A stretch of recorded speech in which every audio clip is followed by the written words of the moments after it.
Hello good morning, उदय ज्ञान infotech में आपका स्वागत है।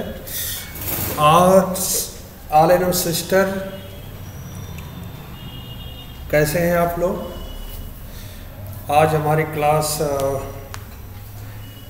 42 स्टार्ट होने वाली है, जो उत्सर्जन तंत्र पर आधारित है, यानी एक्सक्रीटरी सिस्टम आपका क्या होता है उसके बिहेव पर मैंने 50 क्वेश्चन अरेंज किया हूँ। तो टॉपिक को आप एक एक करके टॉपिक आपके पूरे लगभग मैंने ख़त्म करने की पूरी कोशिश किया है। जो टॉपिकें बच गई हैं मैं उसी टॉपिक पर आप थोड़ा बात करूँगा, और ये क्लास 8 से 10 और चलेंगी। उसके बाद आपका जो मॉडल पेपर है तैयार किया गया है उस पर हम बात करेंगे, जो 100 क्वेश्चन उसके अंतर्गत होगा। लेकिन आप अगर टॉपिक के हिसाब से कंप्लीट किए हो टॉपिक, तो आपको जब मॉडल पेपर कराऊंगा तो आपको बहुत सहायता मिलेगी उसमें करने के लिए। लेकिन ध्यान दीजिए, मॉडल पेपर जब होगा तो उसमें कोई थ्योरी नहीं होगी, केवल आपका 100 क्वेश्चन ही होगा, जो केवल क्वेश्चन पर हम बात करेंगे। इसलिए जो एनम अभी मेरी पूरी वीडियो को नहीं देखी हैं तो कृपया वीडियो को प्रॉपर एक एक करके, मैक्सिमम आधे घंटे की वीडियो है, आप पूरा प्रॉपर देख लीजिए, जिससे आपको पूरी थ्योरी का नॉलेज हो जाएगा और साथ साथ में आपको क्वेश्चन किस टाइप के आते हैं उसमें आपको नॉलेज हो जाएगा, और आपको पूरी थॉटली का नॉलेज हो जाता है। तो आप किसी भी मॉडल पेपर को करिए, हमारा या किसी यूट्यूब कोई देता है उसका करिए, तो आपको बहुत अच्छा एक गाइडलाइन मिलेगा कंप्लीट करने के लिए। तो स्टार्ट कर रहे हैं। जो एनम सिस्टर माने वीडियो को देख रही हैं, कृपया वीडियो को एक बार लाइक जरूर कर लें, जिससे आपको पता चले हम कि अटेंडेंस हमारा स्टार्ट हो गया है। तो अटेंडेंस के लिए हम कम से कम एक लाइक आपसे बस रिक्वेस्ट करते हैं। और जो एनम सिस्टर माने चैनल पर पहली बार दे आ रही हैं, कृपया वो वीडियो को या चैनल को हमारे एक बार देख कर अगर अच्छा लगता है तो सब्सक्राइब जरूर कर लें। चलिए स्टार्ट करें। उत्सर्जन तंत्र होता क्या है, यानी एक्सक्रीटरी सिस्टम क्या होता है? तो उत्सर्जन तंत्र हमारे शरीर से अपशिष्ट जितने पदार्थ होते हैं और जो विषैले तत्व होते हैं उनको बाहर निकालने का कार्य करती है, और ये प्रणाली हमारे होम्योस्टेटिस को बनाए रखने में महत्वपूर्ण भूमिका निभाती है। इनके मुख्यतः निम्नलिखित अंग और प्रक्रियाएं शामिल होती हैं, जो निम्नलिखित आपको नीचे दिया गया है कि उत्सर्जन तंत्र के प्रमुख अंग कौन कौन से होते हैं। तो इसके मुख्यतः जो अंगों की संख्या है 4 आपको दिखाया गया है। पहला है गुर्दे, जिसे किडनी कहते हैं। दूसरा है मूत्रवाहिनियाँ, जिसे यूरेटर कहते हैं। अगला है मूत्राशय, यूनरी ब्लैडर बोलते हैं, और मूत्र मार्ग यूरेथ्रा बोलते हैं। तो गुर्दा क्या होता है इसके बारे में बात कर रहे हैं कि ये हमारे शरीर में स्थित मुख्य फिल्टरिंग का काम करता है गुर्दा, और प्रत्येक गुर्दा खून से अपशिष्ट पदार्थों को छानकर मूत्र बनाता है। गुर्दे का काम होता है कि जितने अपशिष्ट पदार्थ को छानकर मूत्र बनाना, और गुर्दा पानी, इलेक्ट्रोलाइट्स और अम्ल क्षारीय संतुलन को भी नियंत्रण करता है आपका गुर्दा। यानी किडनी जो होती है कई प्रकार से आपके शरीर में काम करती है। मुख्य रूप से इसका क्या होता है, फिल्टरिंग अंग कहा जाता है, जो अपशिष्ट पदार्थों को शुद्ध पदार्थों से फिल्टर करके निकाला जाता है। नेक्स्ट है आपका मूत्रवाहिनी क्या करता है, यूरेटरी क्या करता है। ये पतली नलिकाएं होती हैं जो गुर्दे से मूत्र को मूत्राशय यानी यूनरी ब्लैडर तक ले जाती हैं, और ये मूत्र को गुरुत्वाकर्षण और पेशी संकुचन के माध्यम से स्थानांतरित करती है। मूत्राशय यानी यूनरी ब्लैडर क्या होता है आपका, यह एक थैलीनुमा अंग होता है जो मूत्र को अस्थायी रूप से संग्रह करता है। अस्थायी का मतलब होता है ये प्रॉपरली बना रहता नहीं है, ये अस्थायी रूप से संग्रह इसमें करता है। थैलीनुमा एक अंग होता है ब्लैडर। मूत्राशय में पेशियों की दीवारें होती हैं जो भरने पर खिंच जाती हैं और पेशाब करते समय सिकुड़ जाती हैं। मूत्र मार्ग क्या होता है, यूरेथ्रा क्या है, यह मूत्र को शरीर से बाहर निकालने का एक मार्ग होता है। महिलाओं में ये छोटी होती है, जबकि पुरुषों के लंबी और प्रजनन प्रणाली से जुड़ी होती हैं। तो ये आपका टोटली आपका जो है ये 4 इसके पार्ट थे उत्सर्जन के। नेक्स्ट है गुर्दे की संरचना। गुर्दे की जो संरचना है, पहला होता है नेफ्रॉन। ये गुर्दे की मूलभूत कार्यात्मक इकाई है। तो नेफ्रॉन जो होता है गुर्दे की मूलभूत कार्यात्मक इकाई होती है, और प्रत्येक गुर्दे में लगभग 10 लाख नेफ्रॉन होते हैं। ध्यान दीजिएगा, ये इंपॉर्टेंट पॉइंट है। कितने लाख होते हैं? 10 लाख। 10 लाख नेफ्रॉन होते हैं। नेफ्रॉन के 2 भाग होते हैं, एक होता है ग्लोमेरुलस और एक ट्यूब्यूल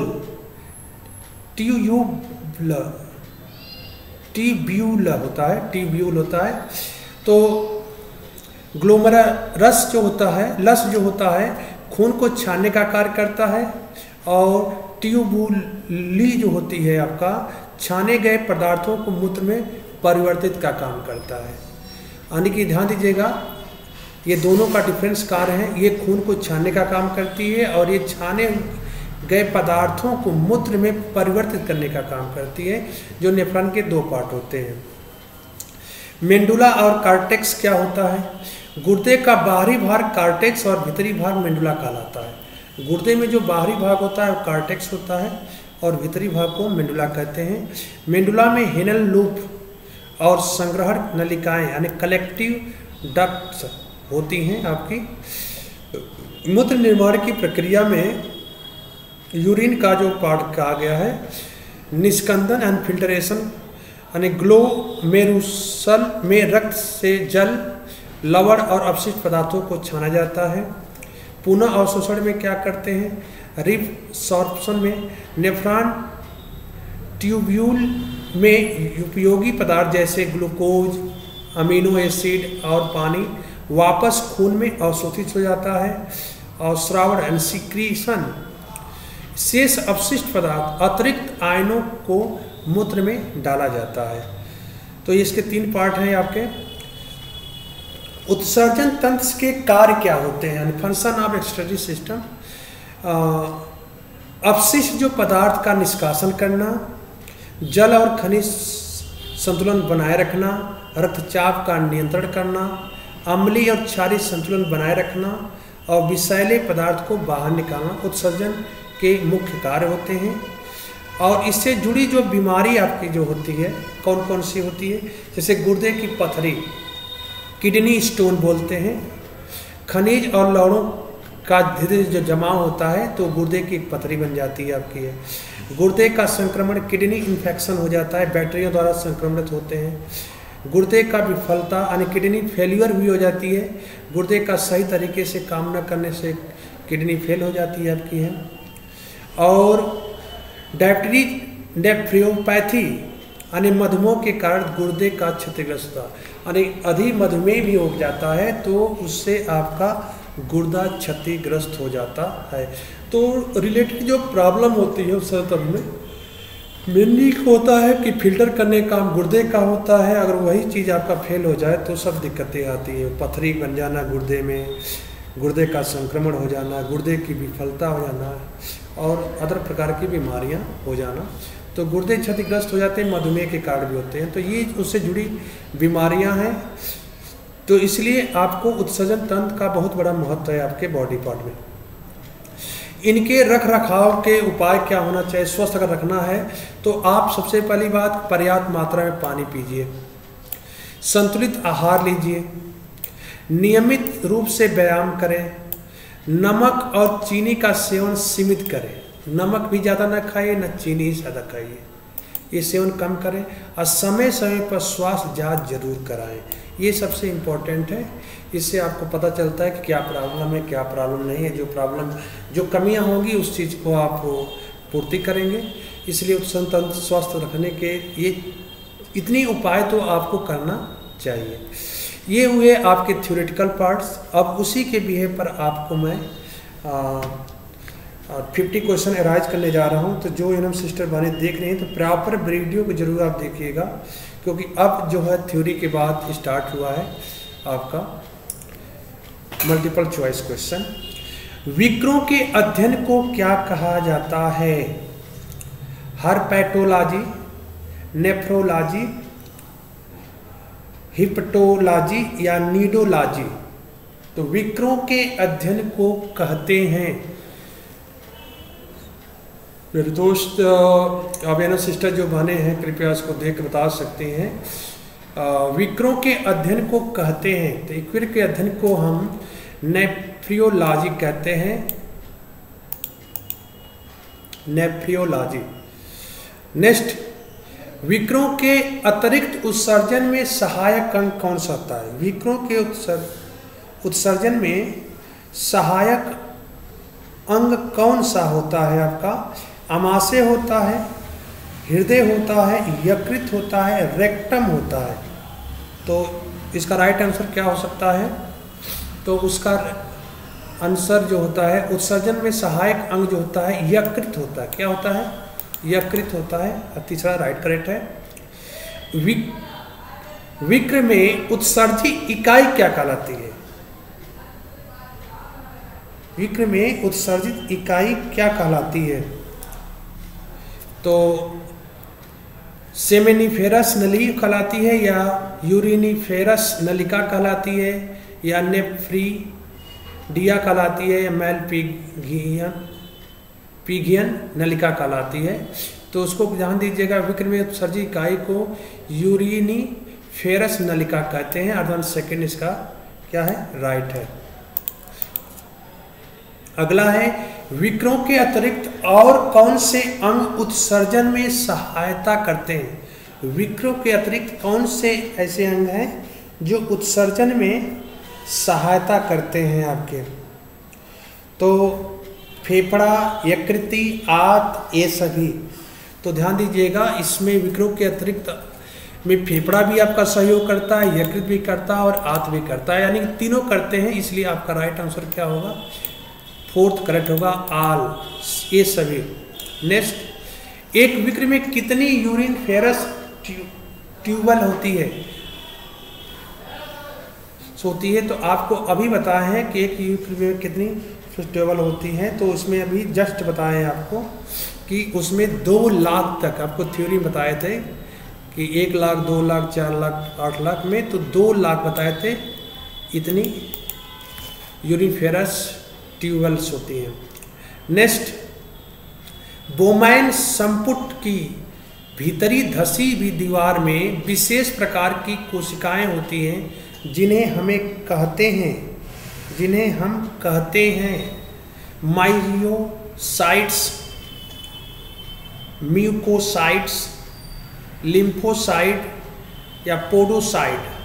तो बोमैन संपुट की भीतरी धसी दीवार में एक विशेष प्रकार की कोशिका होती है जिसे हम पोडोसाइट्स कहते हैं। क्या कहते हैं? पोडोसाइट्स कहते हैं।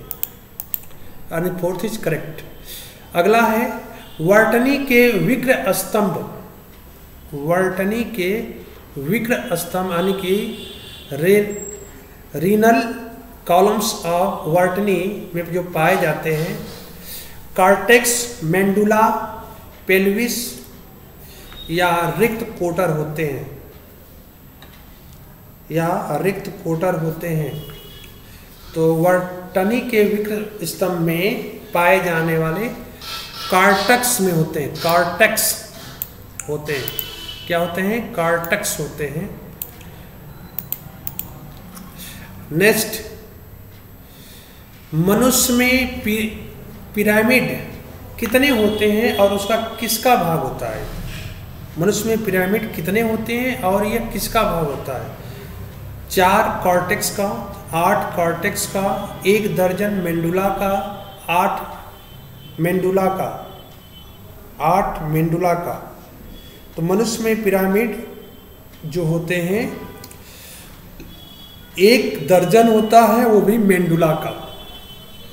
जो किसका भाग होता है? मेंडुला का भाग होता है। और उसमें कितने पिरामिड्स होते हैं? 1 दर्जन अर्थात 12। तो 12 पिरामिड्स होते हैं और ये मेंडुला का भाग होता है। अर्थात इसका राइट आंसर थर्ड है। नेक्स्ट, हेनेले का लूप पाया जाता है कॉर्टेक्स में, मेंडुला में, पेल्विस में या हाइसल में, हेलेस का लूप पाया जाता है तो उसका होता है मेंडुला में। किस में होता है? मेंडुला में। यानी कि राइट आंसर इसका क्या है? आपका सेकेंड इसका राइट आंसर है। अगला, ग्लोमेरुलम पाए जाते हैं मेंडुला में, कॉर्टेक्स में, उत्सर्जिक कार्पल्स में या पेल्विस में। ग्लोमेरुलम पाए जाते हैं मेंडुला में, कॉर्टेक्स में, उत्सर्जिक कार्पल्स में या पेल्विस में। तो 10 का राइट आंसर क्या है? 10 का राइट आंसर क्या है? तो उसको कहते हैं उत्सर्जित कार्पल्स में, कार्पसल में, उत्सर्जित कार्पसल में, अर्थात इसका थर्ड करेक्ट आंसर है। नेक्स्ट, विक्रों में ग्लूकोज का मुख्य रूप से अवशोषण होता है। विक्रों में ग्लूकोज का मुख्य रूप से अवशोषण होता है हेनेले के लूप में, समिष्ट कुंडली नलिका में, दूरस्थ कुंडली नलिका में या बोमैन संपुट में, में। तो इसका राइट आंसर होगा विक्रों में ग्लूकोज का मुख्य रूप से अवशोषण जो आपका होता है समीपस्थ कुंडली नलिका में, समीपस्थ कुंडली नलिका में। अन्य सेकेंड करेक्ट आंसर है। मनुष्य में विक्र होते हैं प्रोनेफ्रिक, मोटानेफ्रिक, मीसोनेफ्रिक या आस्पिथोनेफ्रिक्स होते हैं। तो उसका जो 12 का जो राइट आंसर है आपका मेटानेफ्रिक होता है। मनुष्य में विक्र होते हैं, मेटानेफ्रिक बोला जाता है उसको। नेक्स्ट, मनुष्य में एडिनिन तथा ग्वानिन उपापचय के विसर्जित पदार्थ किस रूप में उत्सर्जित होते हैं? अमोनिया के रूप में, यूरिया के रूप में, यूरिक अम्ल के रूप में या एलाइनटाइन के रूप में? तो ध्यान दीजिएगा, सिंपली सी बात है, मनुष्य में एनिडीन तथा ग्वानिन उपापचय के विसर्जित पदार्थ का जो रूप होता है वो यूरिया के रूप में होता है, यूरिया के रूप में बाहर निकलते हैं, अर्थात आपका सेकेंड इज करेक्ट आंसर है। विक्रों में दाब प्रवणता या EFP निम्न में से किसके द्वारा उत्पन्न होती है? केशिका गुच्छी द्रव स्थैतिकी दाब के द्वारा, कैप्स्यूलर द्रव स्थैतिकी दाब के द्वारा या रुधिर कोलाइडी पराशर दाब के द्वारा या उपरोक्त सभी। तो विक्रों में दाब प्रवणता तीनों के द्वारा ही होता है। तो इसका जो राइट आंसर क्या होगा? उपरोक्त सभी। एक चीज ध्यान दीजिए, उपरोक्त सभी वाला राइट ऑप्शन जो होता है आपका बाय डिफॉल्ट सही होता है। बहुत कम ऐसे चांस होते हैं, 100 में 95% चांस होता है उपरोक्त सभी सही होता है, 5% की आंसर होता है कि गलत होता है। तो जब आपको ना इस टॉपिक का कोई पॉइंट समझ ना आए और उपरोक्त दिया हो तो आप उपरोक्त सही लगाइए करिए, हमेशा सही लगा करिए। अगला है, विक्रों में मूत्र के निर्माण में निम्न में से एक क्रिया का उचित क्रम है? केशिका गुच्छी फिल्टरन, पुनः अवशोषण तथा नलिका श्रावण, पुनः अवशोषण, फिल्टरन तथा श्रावण, श्रावण अवशोषण तथा फिल्टरन या फिल्टरन श्रावण तथा पुनः अवशोषण। तो 15 का जो राइट आंसर है आपका, विक्रों में मूत्र के निर्माण में निम्न में से एक क्रिया का उचित क्रम होता है। तो सबसे पहले मूत्र के निर्माण में आपको केशिका गुच्छी फिल्टरन होता है पहले, फिर पुनः अवशोषण होता है तथा नलिका तब श्रावण होता है। तो ये जो राइट आपका आंसर करेक्ट है आपका अर्थात फर्स्ट इज करेक्ट। अगला है विक्रों द्वारा रुधिर के संगठन के नियंत्रण को संतुलित करने की क्रिया क्या कहलाती है?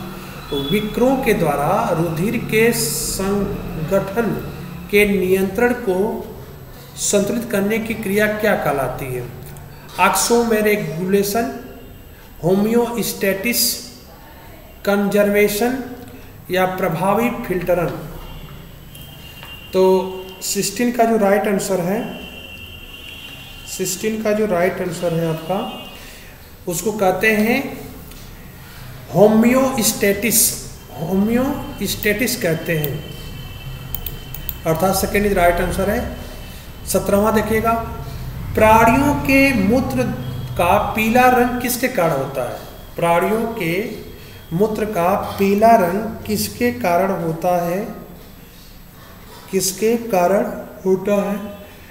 कोलेस्टेरॉल के कारण, यूरोक्रोम के कारण, यूरिक अम्ल के कारण या मेलानिन के कारण होता है? मेलानिन के कारण होता है। तो ध्यान दीजिए, प्राणियों में मूत्र का पीला रंग जो होता है यूरोक्रोम के कारण होता है, यानी इसका सेकेंड इज राइट आंसर है। 18 देखिएगा, केशिका गुच्छ के निस्यंद में अंतर्निहित होता है, अंतर्निहित होता है। यूरिया था यूरिक अम्ल, यूरिया यूरिक अम्ल था अमोनिया, यूरिया यूरिक अम्ल अमोनिया तथा जल, यूरिया यूरिक अम्ल ग्लूकोज तथा जल होता है, ग्लूकोज तथा जल होता है। तो केशिका गुच्छ के निस्यंद में अंतर्निहित जो होता है यूरिया यूरिक अम्ल और ग्लूकोज तथा जल होता है। ये करेक्ट आंसर आपका है। बोमैन संपुट की गुहा में कौन सा द्रव संग्रहित होता है? बोमैन संपुट की गुहा में कौन सा द्रव संग्रहित होता है? संग्रहित होता है सांद्रित मूत्र, सल्फेट तथा जल, रुधिर प्रोटीन रहित प्लाज्मा या ग्लाइकोजन तथा जल।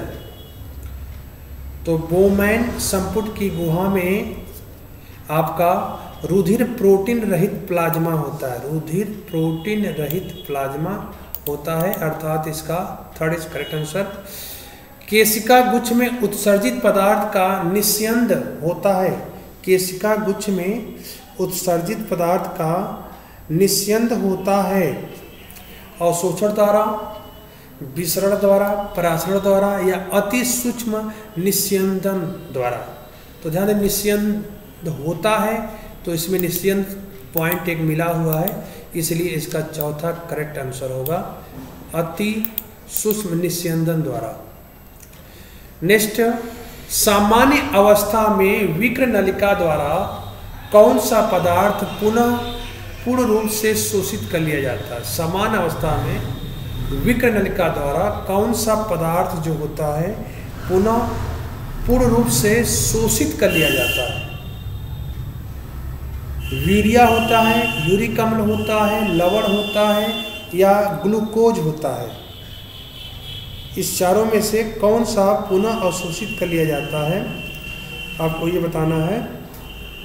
तो ध्यान दीजिएगा, पूर्ण रूप से अवशोषित करने का बस एक ही होता है, ग्लूकोज। क्या होता है? Glucose. And fourth is correct answer.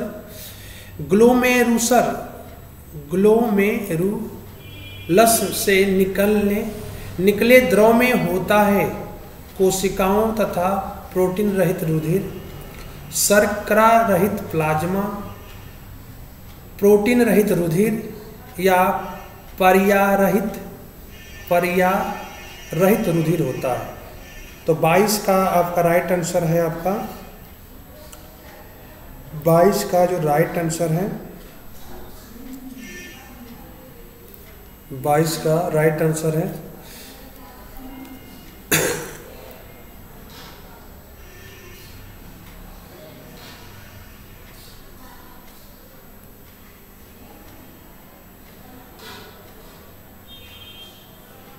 बाईस का जो राइट आंसर आपका है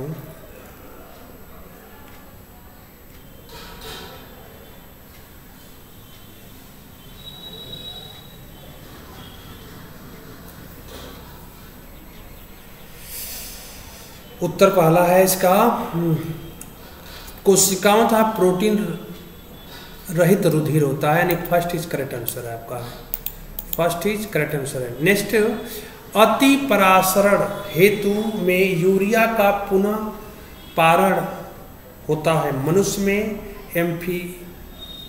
एम्फीबियन में, पक्षियों में, उपास्थित मीनों में, उपास्थित मीनों में। तो इसका जो राइट आंसर है उपास्थित मीनों में, उपास्थित मीनों में।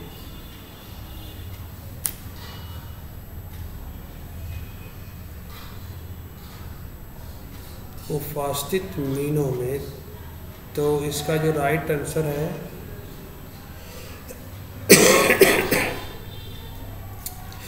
उपास्थित मीनों में, उपास्थित मीनों में, यानी कि फोर्थ इज करेक्ट आंसर इसका है। 24 देखिएगा, एमिनो अम्लों का एमिनी तथा का भागों में पृथक्करण कहलाता है डी एनिमेशन, डीफिकेशन, उत्सर्जन या एमिनेशन।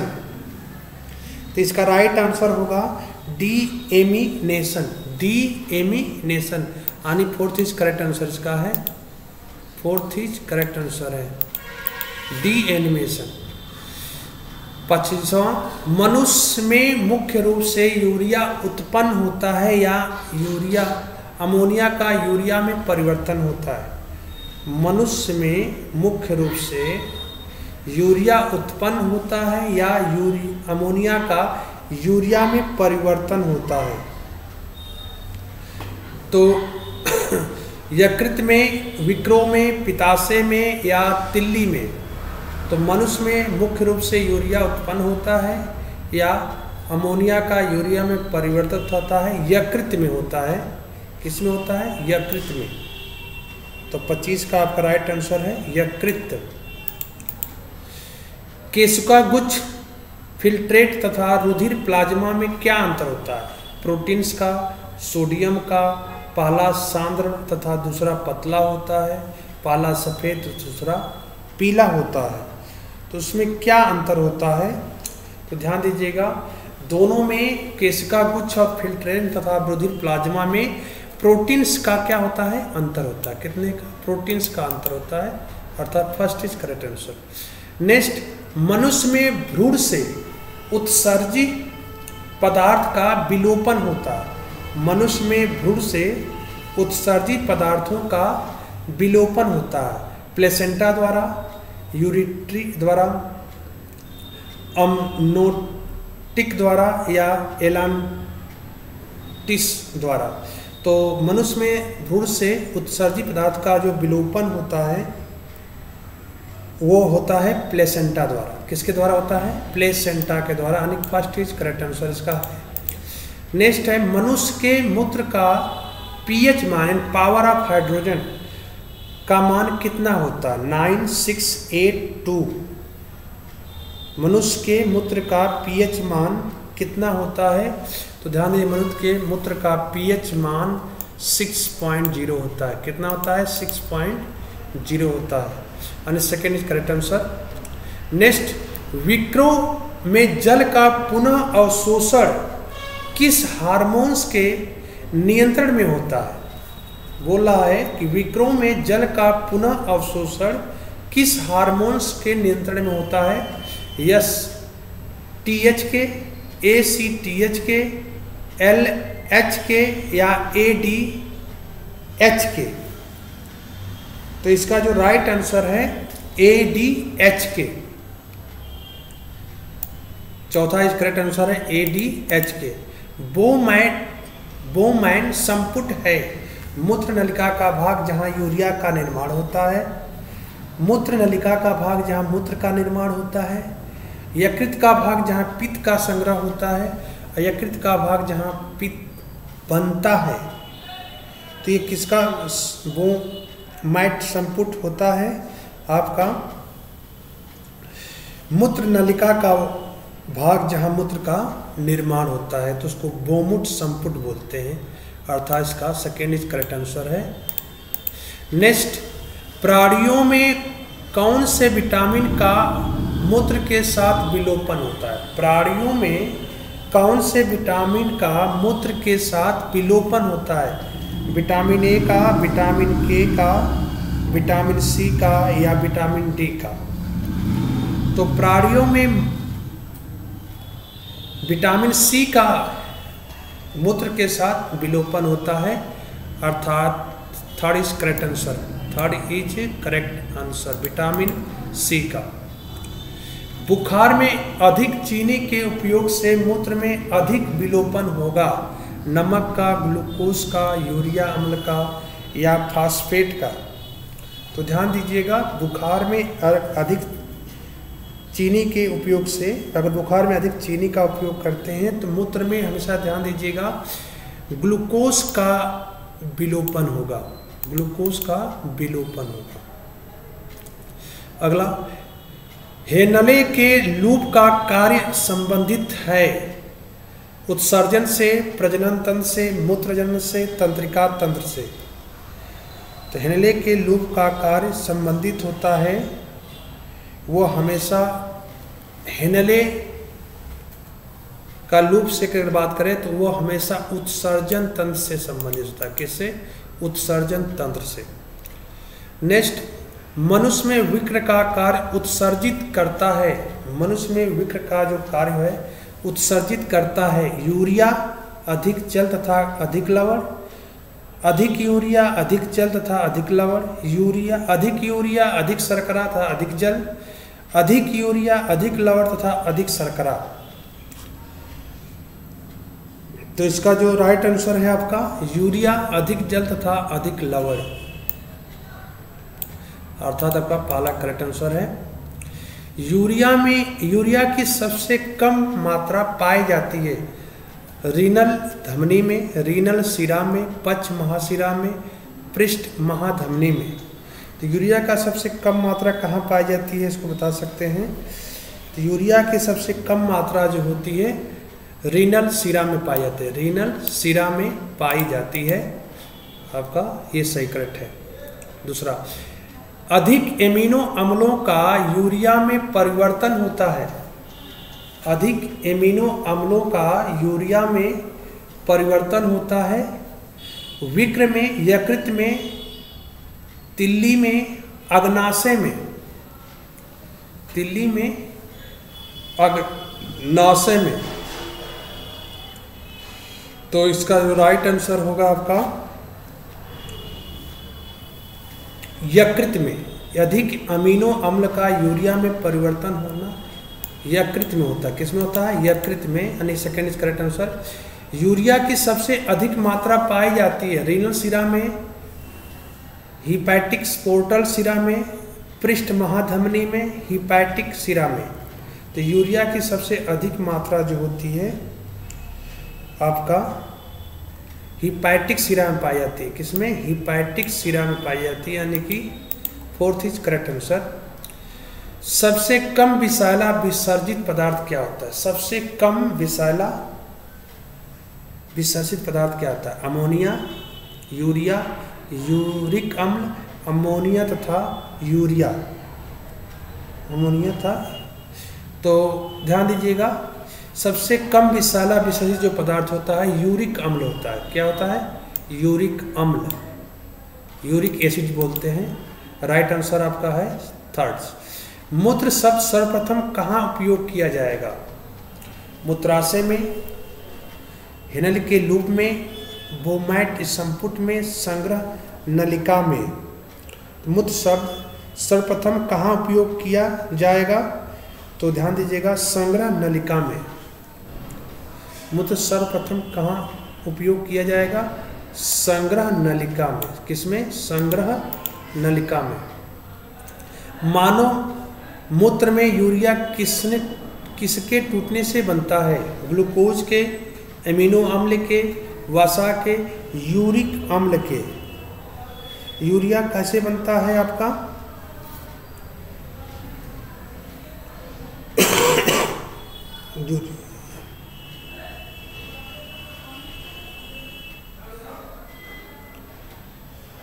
तो यूरिया कैसे बनता है आपका?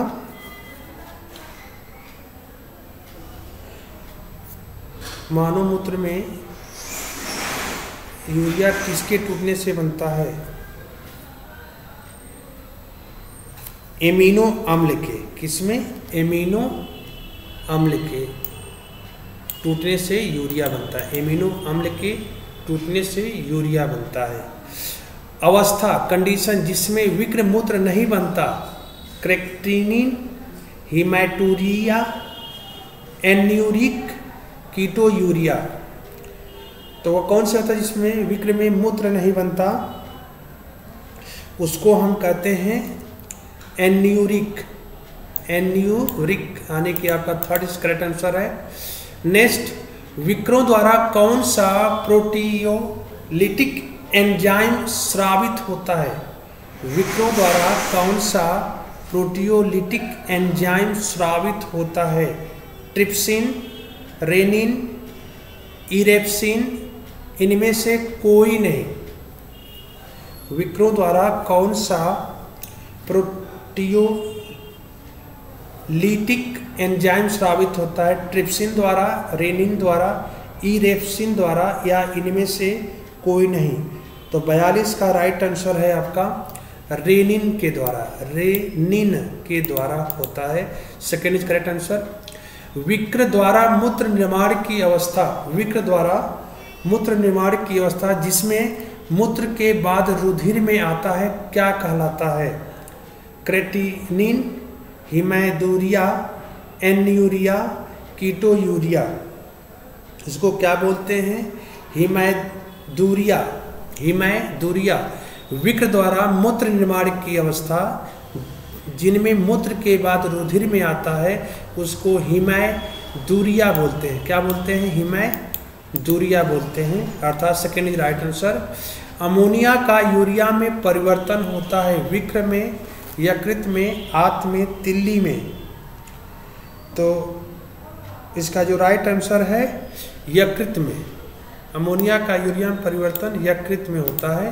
अर्थात सेकेंड इज करेक्ट आंसर। खानों में कार्य करने वाले कार्यकर्ताओं में अधिकांश निर्जलीकरण हो जाता है। इसका कारण है वाष्पीकरण के कारण शरीर में जल की मात्रा कम हो जाना, अधिक बहिष्क्षेपण के कारण जल बाहर निकल जाना, पसीने के रूप में जल तथा लवण बाहर निकल जाना, पसीने के रूप में जल बाहर निकल जाना।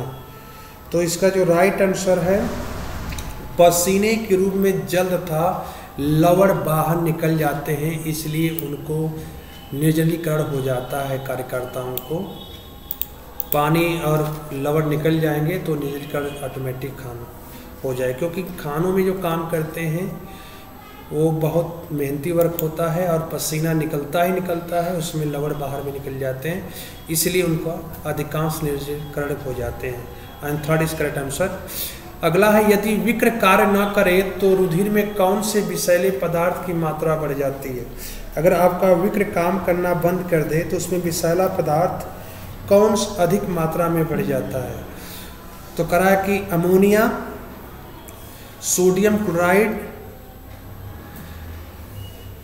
की या लाइसिन की या यूरिया की। तो विक्र कार्य करना बंद कर दे तो यूरिया की मात्रा, ध्यान दीजिएगा, आपके शरीर में बहुत अधिक बढ़ जाएगी, जो एक विषैला पदार्थ है आपका। कौन सी रचना विक्र की नहीं है? कॉर्टेक्स, मेंडुला, पेल्विस या यूरेथ्रा। तो कौन सा रचना विक्र की नहीं होती है? तो यूरेथ्रा। यूरेथ्रा जो होता है विक्र की रचना नहीं होती है। कॉर्टेक्स होता है, मेंडुला होता है, पेल्विस होती है। तो यूरेथ्रा जो होती है आपकी विक्र की रचना नहीं है।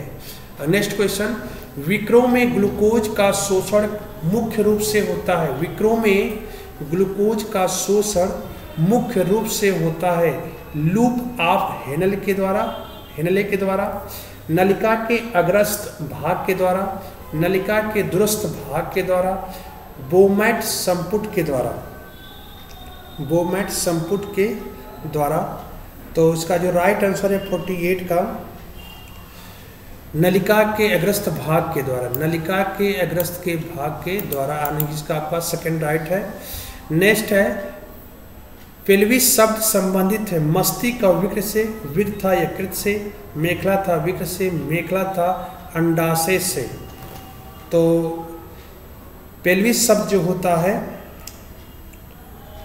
संबंधित जो होता है मेखला था विकृत से होता है, मेखला था विकृत से होता है, यानी आपका third is correct answer. Last question है यदि रक्त में एडीएच हार्मोन्स की कमी हो जाए तो मूत्र की मात्रा बढ़ जाती है, मूत्र की मात्रा घट जाती है, या मूत्र का पीएच मान 4 हो जाता है, या यूरोक्रोम का स्रावण बढ़ जाता है।